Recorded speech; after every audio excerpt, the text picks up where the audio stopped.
kulanti wacan oo wanaagsan daawadayaal idilhaantiinba meel walba aad naga daawanaysaan kusoo dhawaada barnaamij gaar ah oo ku saabsan soo dhaweyn loo sameeyey gudoomiyaha xisbiga SANU oo loo yaqaan Somali National Union oo dabcan kamid ah xisbiyada ugu da'da ah dalka Soomaaliya.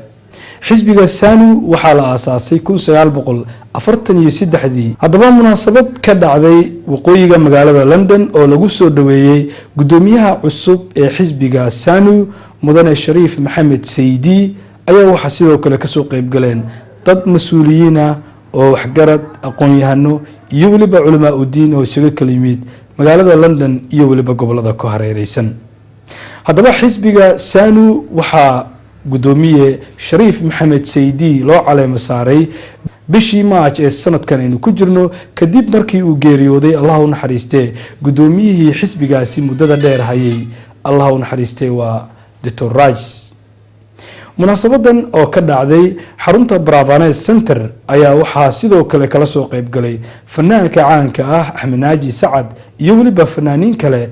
gudoomiyaha markii uu soo galay goobta munaasabada ka socotay ayaa waxa halkaasi laga qaaday hees wadani ah oo uu ku luqeynayo Axmed Naaji Sacad iyo fanaaniinta kale ee Banaadiriga.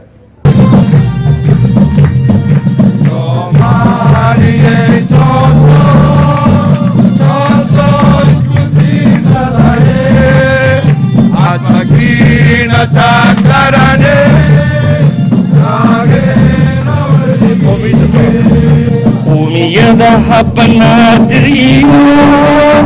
وديدي بانهاي في الأورمان موادري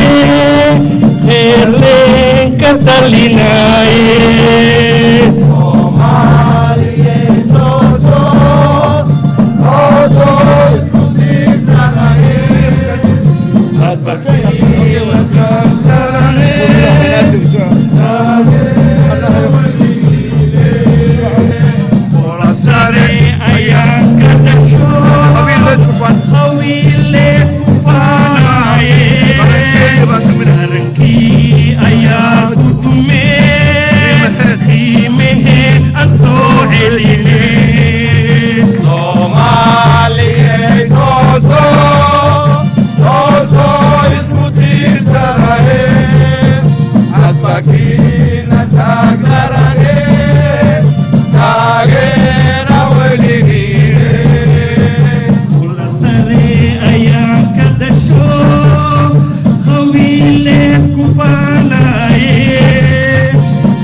caawa dareenkayga shucuurtaydii isbedel weyn ayaa ka muuqata sababtoo ah waxay tusaysaa midnimada isku duubnaanta iyo wada shaqaysiga ka dhaxeeya jaaliyadda reer Banaadir meel kastoo ay joogaan. tusaale waxaa caawa inoo ah go'aankii Soomaaliya laga soo gaaray ee walaalaheenii jaaliyadda reer Banaadir ka soo gaareen Muqdisho ayaan caawa halka ku taageeraynaa. taasina waxay tusaysaa midnimada shacabka reer Banaadir.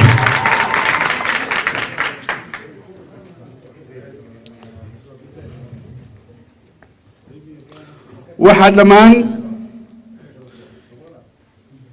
idinku mahadnaqaya dhammaan walaalahaygii dhammaan dadka xafladani isku soo habeeyay oo muddo dheer soo qaatay dadkan isku keenay dhammaantiin waad mahadsantiin.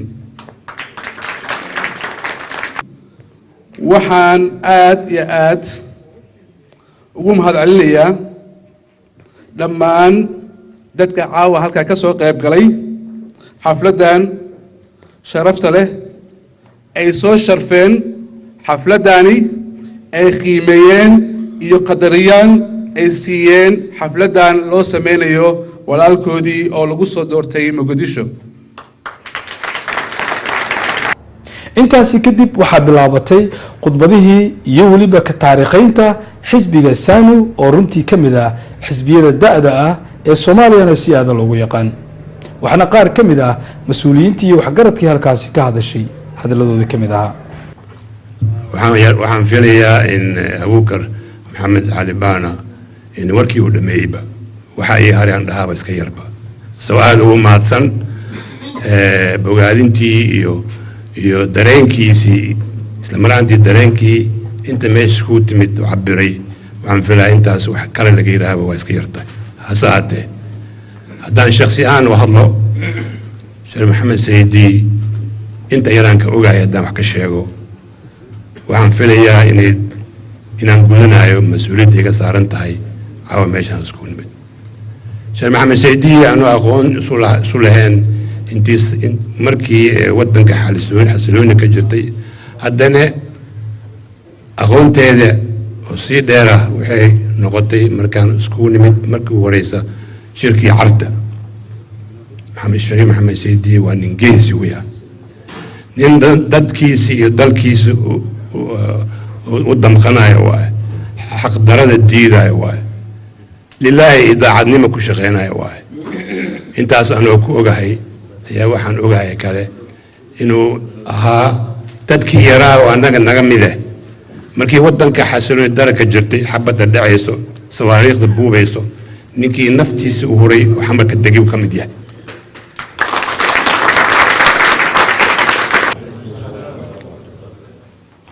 mudanayaal iyo marwooyin waad salaamantihiin dhammaan inta caawa halkan isku yimid waxaa kaloo caawa u hambalyeynayaa una bogaadinayaa walaalkeena mudane Shariif Maxamed Sayid oo dhowaan loo doortay gudoomiyaha banaadiriga SNU Somali National Union ama ururka ummadda Soomaaliyeed taasina waxaa dhammaan farxad weyn inoo ah Shariif Maxamed Saydi meeshii aan ku bartay waxay ahayd Yaman ayadoo martiqaad ay noo fidiyeen xisbiga banaadiriga ah Allahu naxariisto Abukato Raajis iyo asaga iyo injineer Muunye oo ka soo dhameeyeen martiqaadkaas madaxweynaha Cabdalla Saalax ee Yaman markaas ahaa isugu yeereen nimankii markaas xamar isku haystay oo markaasaan nimid ani waxaan ka mid ahaa raggii loo yeeray oo la martiqaaday oo dawladda Yaman martiqaaday barnaamijkaas reer banaadir aadijiyay xisbigaas aadijiyay oo madax ka ahaa Ilaahay uu naxariistay marxuumkaas raggaana la jireen markaan isu nimid waxaa la isugu yeeray kooxii seestay oo khaasan dhinacan koonfurta dagaalka xun ka waday Shariif Maxamed Saydi wuxuu ka mid ahaa ragga tallaabada adag ka qaaday oo raggii wadanka markaas xisbiyaalkii xukumayay ka mid ahaayeen muddo badan la xaajooday odayaal u watay oo markii dambe ku guuleystay wadadii marka iyo afgoy u dhaxaysay in si caadi ah loo maro oo la furo taas uu ku guuleystay ka mid ahaa intaanan waxaan haayo intaan idin maqashiinin anuu nin siyaasi mihi nin fanaan baan ahay shirarka oo sidaan qolada ma tago anaga runtii halkan runtii dadka isoo barbaariyey ama aan ku soo baxay waxa waaye beesha reer banaadir waxaan halkaan u imid Shariif Maxamed Saydi muddo badan ayaan isnaqaan burburka intuu jiray waa isla socojina meel kasta sidoo ninka odayga sheegay way hadda hadlay nin isqarinayo ahaa nin ishorboodaya dadka ma ahan يا أدبان يا ليش تقول يا يا تغالي حولاد بانديد يا تغالي يوليد والمانديد يا iyo colaad baan diidayaa dadkoo bayl baan diidayaa dadkoo qaxootaan diidayaa dumar ooyayaa diidayaa darxumiyo gaajaan diidayaa waxaan u malaynayaa maartay shariif soo dhaweyntiisa iyo dadnimadiisa iyo wuxuu qabsaday intii laga sheegi lahaa walaalkayga Dr. Shariif Cabbaas iyo burci iyo Axmed Naaji intay sheegeen maartay waxa way aniga intaas ma ka dheeri kar haday murti tahay hadii ay eray tahay hadii awaanim ay tahay kulli ayaga maartay dhamay Shariif maanta ma aha organization yaro hadda dhashay ama hadda la abuuray nin mesela meehe wuxuu mesela urur taariikhdiisa aad iyo aad ay u dheer tahay oo la aasaasay sanadkii 1943 bishii 15 May ay April la aasaasay iyo mesela marka waa garan karnaa waagaas marka laga soo bilaabo ilaa iyo maanta xisbigaas waa hakaday intii xilligii markii kacaanka uu dhashay ilaa iyo civil warkii intii ka dambeysay intii ka horeysay haddaan dib ugu noqono xisbigaas wuxuu ahaa xisbi runtii taariikh aad iyo aad u weyn dalka Soomaaliya ku leh Shariif wuxuu naga rabaa garab macnaa inaan siino oon garabkiisa istaagno oo aan gacan ku siino dhaqanka anaga aan leenahay oo ah dhaqan nabadda ah maxaa yeelay dhaqanka nabadda ah dadkeena waa ku soo noolayn haddaad fiirsaan magaalooyinkan xeebaha ma jirto qabiil ku duulay anaga ma qabno waxaa sharaf weyn ii ah marka hore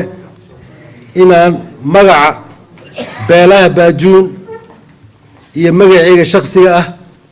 hambalyo taageero iyo soo dhaweyn inaan u soo jeediyo guddoomiyaheena cusub Shariif Maxamed Saydi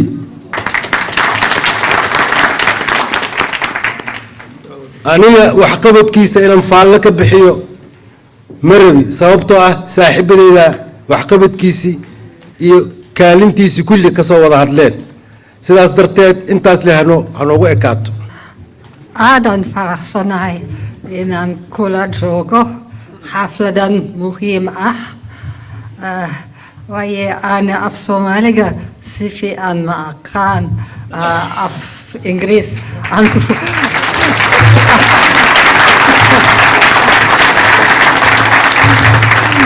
af Ingiriis aan hadli doono. As my Somali is not very good and my Chimini not at all. But I'm afraid. I will just say briefly, I'm very happy to be here. As you maybe know, when I did research in Somalia, I was doing research on the Galadi of Afgoye.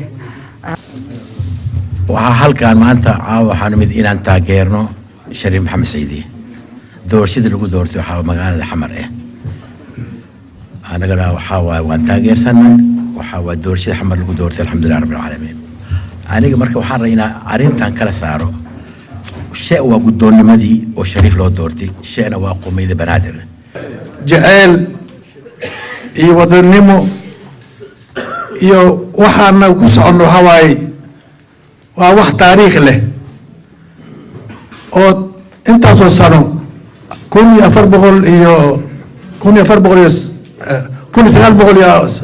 1943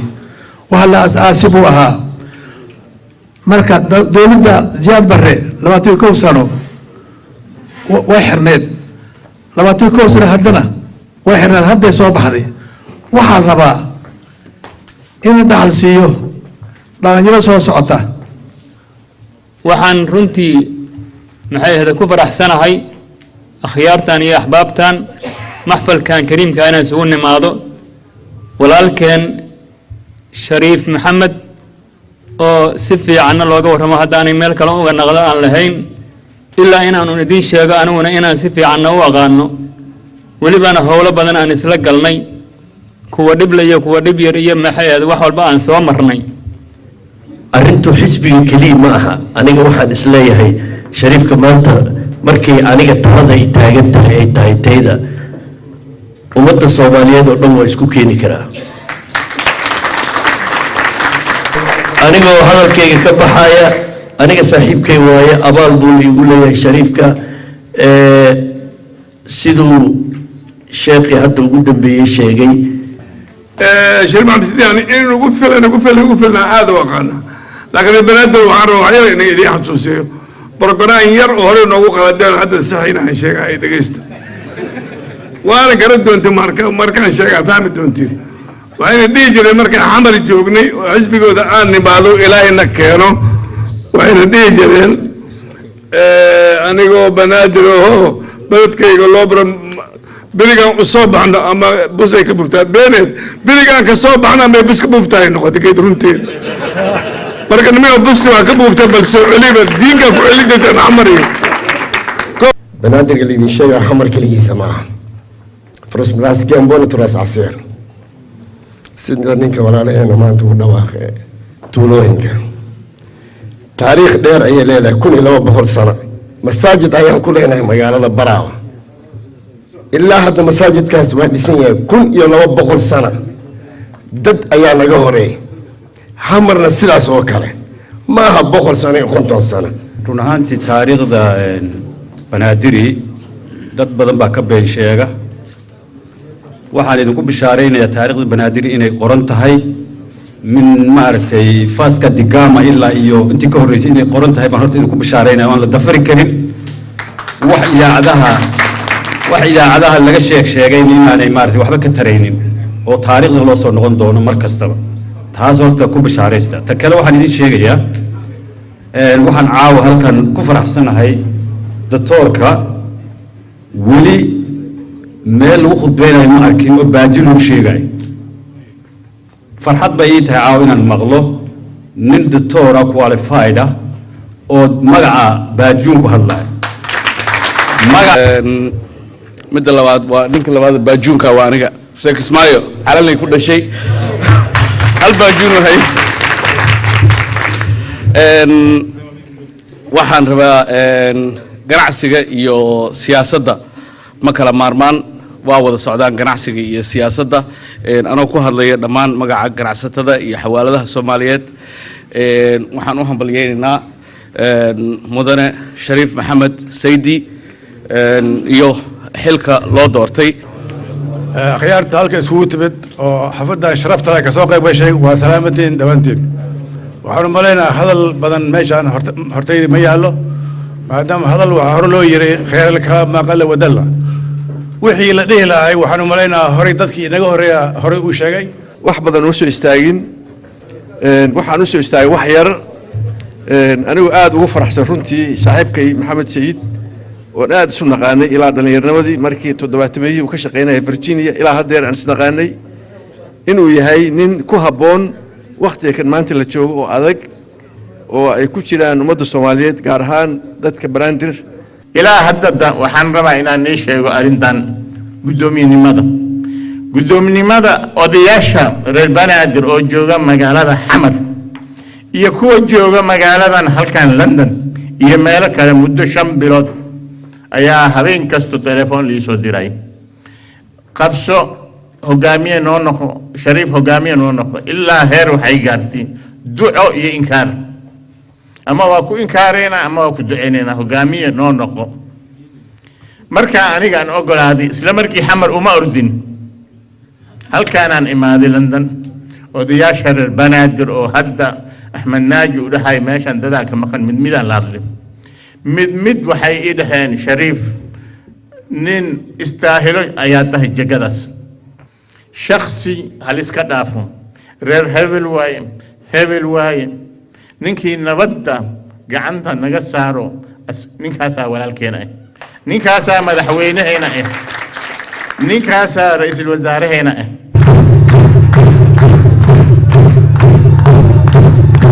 waxaa sidoo kale gudoomiye Shariif Maxamed Saydi soo dhaweyn sidan oo kale loogu sameeyay magaalada Manchester oo isna halkaas kula kulmay jaaliyada Banaadiriga iyo waliba jaaliyada kale ee Soomaalida oo iyana halkaas ka soo qayb galay munaasabad soo dhaweyn loo sameeyay xaflado ay ku taageerayaan xisbiga SANU islamarkaana ay kusoo dhaweynayaan gudoomiyaha cusub ee xisbiga SANU Shariif Maxamed Saydi. marka ugu horeysa waxaan idin sharaxayaa sababta ama ujeedada ay jaaliyadda Manchester isugu timid halkan iyagoo soo dhaweynaya gudoomiyaha Shariif Maxamed SANU. taa waxa weeyaan maadaama xisbi oo laga guuray 4.5 kii qabaa'ilka Soomaaliya burburiyey laga gudbay loona gudbay geedi socodka xisbiyaal wuxuu ka mid yahay xisbi ka ugu horeeya oo sharciyeysan oo jira ayuu ka mid yahay waana xisbi beeraha degan shabeellada hoose jubooyinka ama banaadir degan buu masalayaa Soomaali weyn guud ahaana ayuu u hambaqaadayaa xisbigaas banaadiriga ama xisbiga xamal weyne yani hore u jiray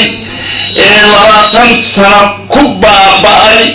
ninka soo nooleeyey ayaa marka soo dhaweynaya anoo ku hadlaya magaca Soomaaliyeed oo Manchester يعني جالية الصومالية Manchester joogta afkeeda oo ku hadlaya xisbiga SANU oo banaadiriga masalaayo gobol ahaan jaawaale idin sheegi gobolka banaadir waxaa ka bilaabana adalla ilaa rajooni dal banaadir al hijri hadda gudoomiye rasmi ahaan waxaa loo soo doortay xildhibaan Shariif Maxamed Saydi anoo ku hadlaya magaca isboortiga Greater Manchester waxaan soo dhaweynaynaa gudoomiyaha xisbiga ama ururka SANU. marka waxaan rabnaa annaga haddii annaga aan nahay xisbigan cusub aniga laftiga memberan ka ahay sababto ah dhulka oo xukumo oo dhan marka waa dhulkii anaga aan awoowayaasheen ay ku dhasheen. marka waxaan kaa codsanaynaa in ururkaagii uu ku dadaalo cadaaladda sinaanta iyo kala dambeynta oo respectiga. munaasabadaha markii ay dhammaadeen ama ha noqoto midda London amba tan Manchester ayaa waxaan la dhexmaray mikrofoonka qaar ka mid ah dadkii ka soo qayb galay munaasabada waxaana iiga waramayaan dareenkooda ku aadan xisbiga SANU iyo waliba siday u arkaan gudoomiyaha cusub Shariif Maxamed Saydi.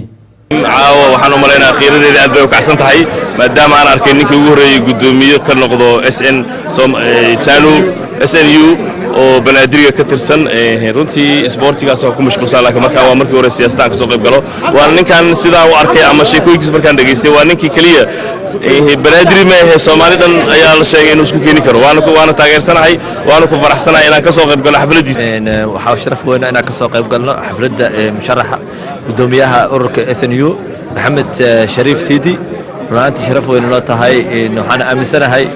dadkan hadee u istaagan Soomaali inay nabadeeda soo noqonayso oo dad lagu aamini karo inay Soomaali yihiin. halkan waxaan uga tahniyeenayaa ama hambaliyo u dira aan ku taageerayno gudoomiyaha cusub ee la doortay jaaliyadda banaadiri jaal Shariif Maxamed Saydi oo caawa halkan lagu taageerayo doorashadiisa ka dhacday xamar. waxaan jecelnahay kulligeen haddaan nahay maaragtay jaaliyadda ku nool UK Soomaali UK diaspora gaar ahaan jaaliyadda banaadiri taageero buuxda oo aan siinayno gudoomiyaha cusub anigoo ah Sayid Axmed Maxamed Cali oo ana ah dhalinyarada banaadiriga joogan UK waxaan u diray dhambaal tahniyad ah mudane Shariif Maxamed Saydi. farxad gaar bay tahay ka soo qaybgalkan taageeridda gudoomiyaha cusub ee SNU waxaan u rajaynayaa guulo fara badan iyo inuu qowmiyadda ku hogaamiyo wadada saxda ah. magacaygu waa Maxamed Shariif anigoo ku hadlaaya magaca qowmiyadda banaadir magaca fanka iyo fanaaniinta Soomaaliyeed ee caawa xafladan lagu maamusay mudane Shariif Maxamed Saydi oo loo doortay ururka SNU. qowmiyadda banaadir ma aha qaran dumis laakiin waxa waa in ummadda Soomaaliyeed ay isku keento sidaan hore idinku sheegay waxa loo baahan yahay Soomaali inay midowdo waa mahadsantiin. waa tahay daawadayaal intaas ayaan jeclahay inaan kusoo gabagabeeyo barnaamijkii gaarka ahaa aynu ku eegeynay soo dhaweyntii iyo weliba taageerada loo fidiyey xisbiga SANU ee uu gudoomiyaha ka yahay Shariif Maxamed Saydi tan iyo kulanti dambe waa anigoo Ibrahim Cumar Baafe nabadgelyo.